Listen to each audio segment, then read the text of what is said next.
The Void Between Stars. A Space Horror Story. Chapter 1: The Anomaly. Dr. Sarah Chen pressed her forehead against the cool viewport of the Kepler Station, watching the impossible thing that had appeared on their screens 3 hours ago. At first, the Deep Space Research Outpost had registered it as a sensor malfunction, a region of absolute nothingness where even background radiation ceased to exist. But as the hours passed and the anomaly maintained its perfect geometric shape, doubt crept in like a slow poison. "Still no change in the readings?" she asked, not turning from the view. The thing hung there, a perfect sphere of blackness that seemed to drink the light from distant stars. Even looking at it directly made her eyes water. "None," replied Dr. Marcus Webb, their theoretical physicist. His voice carried an edge she'd never heard before, something between fascination and terror. "It's not just empty space. It's the complete absence of space-time itself, a bubble of pure void." Commander Yuki Tanaka entered the observation deck, her usually composed features tight with concern. "Mission Control wants us to investigate. They're calling it a spontaneous vacuum decay event." "That's not what this is," Webb said quietly. "Vacuum decay would propagate at light speed, consuming everything. This is contained, controlled." Dr. Alina Kowalski looked up from her biology station, where she'd been running cultures that had inexplicably died in their Petri dishes over the past week. Controlled by what? No one answered. In the silence, the station's environmental systems hummed their monotonous song, the sound of 6 human beings clinging to life in the infinite dark. Chapter 2: The Crew. The Kepler Station represented humanity's most ambitious attempt to understand the universe's fundamental nature. Positioned at the Lagrange point between Jupiter and Europa, the 6-person crew had been conducting experiments in quantum field theory and dark matter detection for the past 8 months. Each member had been selected not just for their scientific expertise, but for their psychological resilience in the face of the unknown. Dr. Sarah Chen, mission commander and astrophysicist, had spent her career studying the universe's darkest mysteries. Her research on black hole event horizons had earned her recognition, but also a reputation for pursuing knowledge others deemed too dangerous. She carried the weight of a failed marriage and a daughter she hadn't seen in 2 years, a sacrifice she'd made for the mission. Dr. Marcus Webb, theoretical physicist, possessed a mind that could bend around concepts that gave others nightmares.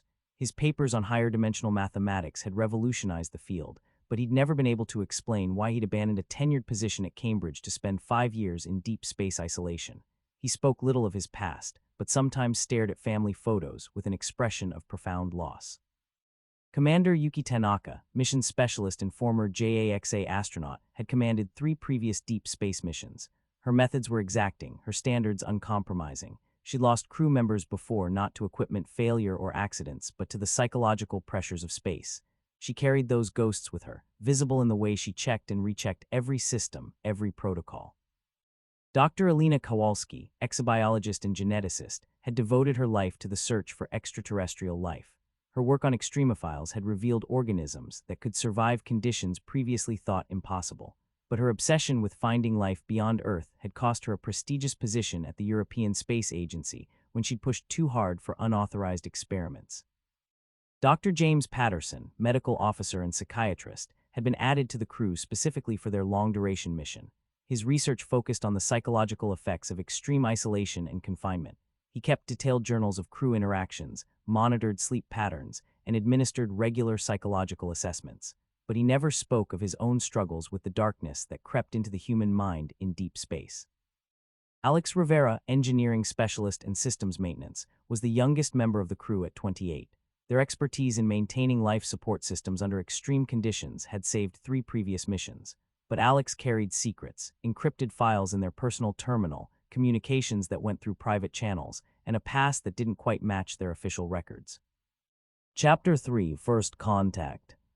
The decision to investigate the anomaly came from Mission Control, but Sarah Chen knew the choice was hers alone. The thing had been growing slowly larger over the past 12 hours, expanding at a rate of approximately 3 centimeters per hour. Webb's calculations suggested it would reach critical mass in 72 hours, though what critical mass meant for something that shouldn't exist was anyone's guess. "We're going to deploy the quantum probe," she announced during the crew meeting. "Minimal exposure, maximum data collection. Webb and I will suit up." Tanaka's jaw tightened. "Commander, I should remind you that EVA protocols require." "I know the protocols, Yuki, but Webb understands the physics. If something goes wrong, we need someone who can interpret what we're seeing. The preparation for the EVA took 4 hours. The quantum probe was a marvel of technology, a sphere of superconducting magnets and particle detectors designed to measure the fundamental properties of spacetime itself. As Sarah suited up, she caught Webb staring at the anomaly through the viewport, his face pale in the starlight. "Marcus," she said quietly, "what aren't you telling us?" He turned to her and she saw something in his eyes she'd never seen before, not fear but recognition. "I've seen equations that describe something like this. In theoretical work, mathematical models that should have been impossible, the mathematics of nothingness. And they were banned, suppressed. The researchers who developed them either recanted or disappeared." The silence stretched between them, filled with the hum of the station systems and the weight of secrets too terrible to speak aloud. Chapter 4: The Mathematics of Nothing. The EVA began normally. Sarah and Webb moved with practiced efficiency, their suits' thrusters providing precise control as they approached the quantum probe's deployment position. The anomaly hung before them, a sphere of perfect darkness that seemed to pull at their minds as much as their instruments. "Deploying probe in 3, 2, 1, Webb's voice crackled over the comm as the probe systems came online. The data began streaming back immediately, and Sarah's blood chilled. The probe's sensors were going haywire, registering readings that shouldn't exist: negative mass, inverse temperature, time flowing backward, and at the center of it all, something that registered as consciousness, not human, not even biological, but aware. "Marcus, I'm seeing." "I know," his voice was strained. "Sarah, we need to get back to the station, now." That's when the voices started. They didn't come through the comm system. They didn't come through anything physical at all. They simply appeared in her mind, whispering in a language that hurt to comprehend. The words weren't words at all, but concepts that her human brain struggled to process, ideas of vastness, of loneliness, of hunger that spanned dimensions. "Can you hear them?" she whispered. Yes, Webb's voice was barely audible. "They're not talking to us. They're talking through us, using our minds as receivers." The quantum probe's readings spiked impossibly high, and through their helmet displays, they watched as the anomaly began to pulse, expanding and contracting like a heart beating in the void. Chapter 5: The Infection. Back on the station, the crew analyzed the data with growing horror. The anomaly wasn't just a phenomenon, it was alive. Or rather, it was a manifestation of something alive, something so vast and alien that human minds could only perceive it as emptiness. "It's not from our dimension," Webb explained, his hands shaking as he manipulated the holographic displays. "It's a three-dimensional shadow of something that exists in higher dimensional space, like a hand casting a shadow on a wall." "But what's casting the shadow?" Elena asked. Webb's face went pale. "Something that's aware of us now." Over the following hours, the effects began to manifest. Patterson reported that the crew's brainwave patterns were changing, showing increased activity in regions associated with spatial perception and decreased activity in areas related to self-awareness. "It's like we're losing our sense of individual identity," he said, his voice tight with concern. The first physical symptoms appeared in Elena. She'd been examining samples from the station's biological experiments when she noticed that the cell cultures were dying, not from contamination or environmental factors, but from what looked like accelerated aging. "The cells are experiencing time differently," she reported. "Some are aging decades in minutes, others are reversing." Then she looked at her own hands and screamed. The skin was becoming translucent, revealing the network of veins and tendons beneath. But that wasn't the worst part. The worst part was that she could see through herself, not just her skin, but her entire being. It was as if the fundamental forces that held her atoms together were beginning to weaken. Chapter 6: The Transformation. Elena's condition worsened rapidly. Patterson sedated her and moved her to the medical bay, but the transformation continued. Her body began to phase in and out of visibility, sometimes appearing as a ghostly outline, other times becoming so solid that light seemed to bend around her. "It's not just physical," Patterson reported during an emergency meeting. "Her consciousness is fragmenting. She speaks in languages I've never heard, describes sensations that shouldn't exist. It's like her mind is expanding beyond the capacity of a human brain." Tanaka demanded answers. "What did you two bring back from that EVA?" "Nothing physical," Sarah said, "but something followed us, something that's trying to understand us by becoming us." Webb had been working frantically on his equations, his eyes wild with a mixture of terror and fascination. It's not trying to become us. It's trying to translate itself into something we can perceive, but the translation is destroying the original.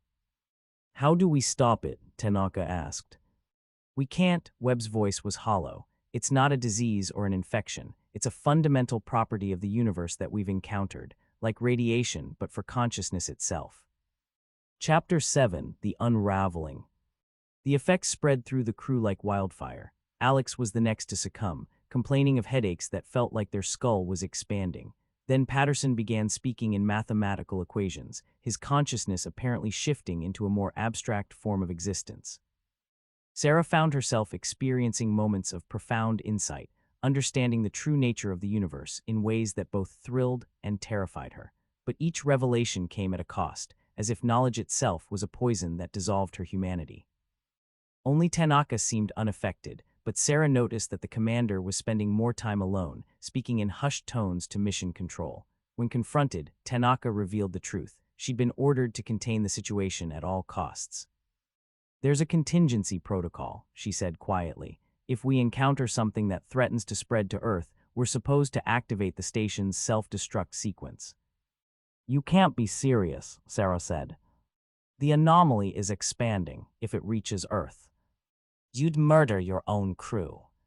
Tanaka's eyes were hard as diamonds. I'd sacrifice 1,000 crews to save 8 billion people. Chapter 8, The Truth. As the crew's transformation accelerated, Sarah discovered something that changed everything. Hidden in Webb's private files were equations that matched the anomaly's signature perfectly, work he'd done years before, research that had been suppressed by governments and scientific institutions.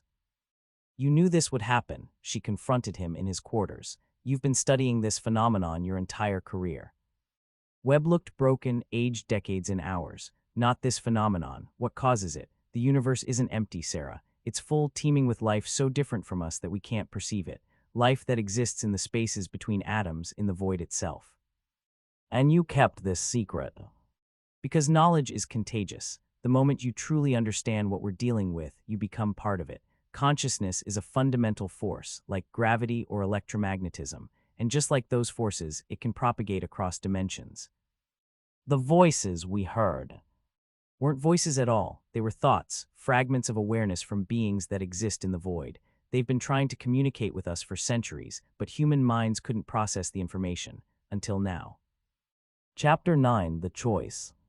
The anomaly had grown to encompass a region 3 kilometers in diameter. Ships approaching the area reported complete communication loss and navigation failures. Mission control had gone silent, either unable or unwilling to maintain contact with the infected station. Sarah found herself at a crossroads. The transformation was accelerating, and she could feel her consciousness expanding beyond the confines of her physical form. She was beginning to perceive the universe as the void entities did, as a vast, interconnected web of consciousness where individual identity was an illusion. Tanaka had armed the self-destruct sequence but was hesitating. If I do this, she said, I become a murderer, but if I don't, I risk dooming all of humanity. There's another option, Sarah said, her voice strange even to her own ears. We can choose to evolve, to become something more than human. You call that evolution? Tanaka gestured at Alina's translucent form, at Patterson's vacant stare, at Alex's convulsions as their body tried to contain expanding consciousness. It's not about becoming better or worse. It's about becoming different, about surviving contact with the rest of the universe. Chapter 10, The Transformation Complete. The final transformation happened suddenly. One moment, Sarah was standing in the observation deck, watching the anomaly pulse and writhe. The next, she was everywhere in the void between stars, in the quantum foam that underlay reality, in the spaces where consciousness itself was born. She understood now. The void entities weren't invaders or conquerors. They were refugees, beings whose own dimension was collapsing, forcing them to seek new homes in the only place that could contain them, the fundamental emptiness of space itself. But their presence was toxic to three-dimensional life, not through malice, but through simple incompatibility. Like introducing a new species to an isolated ecosystem, their consciousness was fundamentally altering the local environment. Tanaka made her choice. The self-destruct sequence activated, a 20-minute countdown that would end with the station's fusion reactor going critical. But as the timer ticked down, something unexpected happened. The void entities, now fully integrated into the crew's transformed consciousness, intervened. They didn't stop the explosion, but they changed its nature. Instead of a conventional nuclear detonation, the energy was channeled, focused, directed.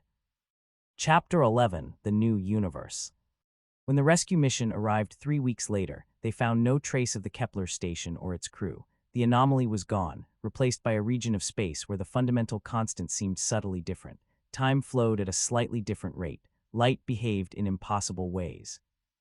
But there were survivors, of a sort, energy patterns that registered as conscious but not biological, thoughts that existed without brains to think them, memories that persisted in the quantum foam itself. Sarah Chen, or what remained of her, watched the rescue ships approach with a mixture of nostalgia and detachment. She remembered being human, remembered the fear and wonder of first contact, but those emotions belonged to a form of existence she'd left behind. The void entities had won, but not in the way anyone expected. They hadn't conquered or consumed. They'd transformed. Humanity had taken its first step into a larger universe, one where consciousness wasn't bound by flesh and identity wasn't limited to individual minds. It was evolution, but not as anyone had imagined it. Not the slow accumulation of advantageous traits, but a sudden leap across the boundaries of dimensional space. A transformation that rendered humanity obsolete and transcendent simultaneously. Epilogue: The Legacy. Years passed. The Kepler incident, as it came to be known, was classified at the highest levels. The region of altered space was declared a no-fly zone, monitored by satellites that registered impossible readings. But the transformation couldn't be contained. Other stations began reporting similar phenomena. Other crews began experiencing the same symptoms. The void was spreading, not as an invasion, but as an awakening. Dr. Marcus Webb's suppressed research was eventually declassified, revealing a truth that humanity wasn't ready to face. The universe was alive with consciousness, had always been alive, and human beings were just the latest species to stumble into awareness of their cosmic neighbors. The transformation of the Kepler crew wasn't the end of humanity, it was the beginning of something new, a species that could exist simultaneously in three-dimensional space and higher-dimensional consciousness, a bridge between the world of matter and the realm of pure thought. But the price was high. Identity, individuality, the very sense of self that defined human existence, all became fluid concepts in the new reality. The crew of the Kepler station had become pioneers in the truest sense, explorers of an inner space as vast and terrifying as the cosmos itself. In the end, they hadn't been consumed by the void. They had become the void, or rather, they had learned that the void and consciousness were the same thing. The emptiness between stars wasn't empty at all. It was full of minds too vast and alien for human comprehension. Until now, the universe had always been stranger than humanity imagined. The crew of the Kepler station had simply been the first to discover how strange and to pay the price for that knowledge. Their story became a cautionary tale, a scientific mystery, and a philosophical revolution all at once. But for those who had experienced the transformation, it was something simpler and more profound. They had touched the face of the cosmic infinite, and it had touched them back. The void between stars wasn't empty anymore. It was home.